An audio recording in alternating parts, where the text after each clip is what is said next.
How to manage video setting on InShot app. Hello guys, so in today's video I'm going to show you how to manage video settings on InShot app. First thing you have to do, go to InShot. As you can see, this is the home page. Now go to the top corner, click on this little icon right here, and after you click on it, it will take you directly to this page. Right here you will find many options, as you can see. Or what you have to do is click on video setting option right here.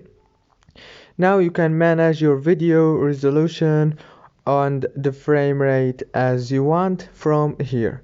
If this video was helpful, please don't forget to like and subscribe, and thank you so much for watching until the end.